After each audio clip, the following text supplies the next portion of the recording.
देखिए अध्याय 6 है ना। चैप्टर का नाम है त्रिभुज। और जो सबसे पहली परिभाषा आती है वो किसकी आती है? समरूप की।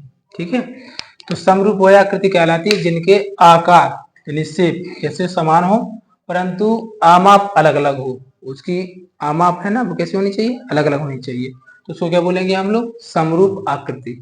ठीक है, अब आकार तो समझ गए ना।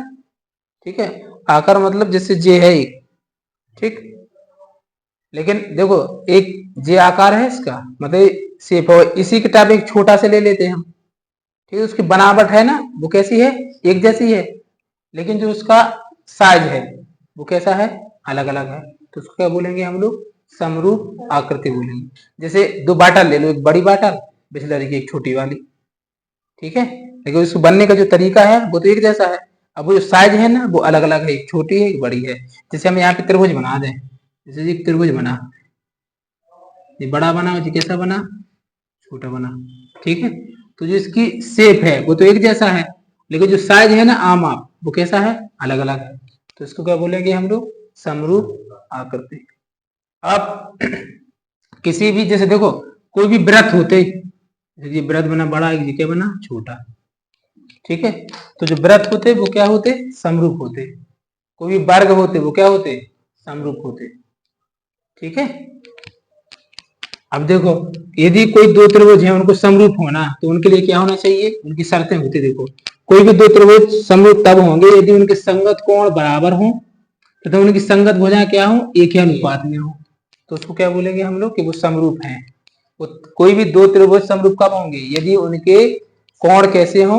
बराबर हो तथा उनकी संगत भुजाएं कैसी हो? एक ही अनुपात में हो। इसके बाद देखो फिर पढ़ते हम लोग इसको सर्वांग सम को। सर्वांग सम हमने कक्षा 9 में भी पढ़ा था। ठीक है, तो देखो ऐसी आकृति जिनके आकार व आमाप दोनों कैसे हो? समान हो। जब दोनों बराबर होंगे एक जैसे, उनकी शकल भी एक जैसी होनी चाहिए। ठीक है, उनकी जो साइज है वो भी कैसी होनी चाहिए? जैसे एक जे मार्कर है और एक मार्कर देखो जे है, यदि देखो हम इसको आगे पीछे लगा दें तो क्या दिखाई देगा? पीछे वाला नहीं देगा ना, क्योंकि उनके आकार और आमाप दोनों कैसे हैं? एक जैसे हैं। ठीक है, तो इसी को बोलेंगे हम सर्वांग सम। सर्वांग सम का मतलब होता है कि एक दूसरे के ऊपर क्या हो? वो ओवरलेप हो।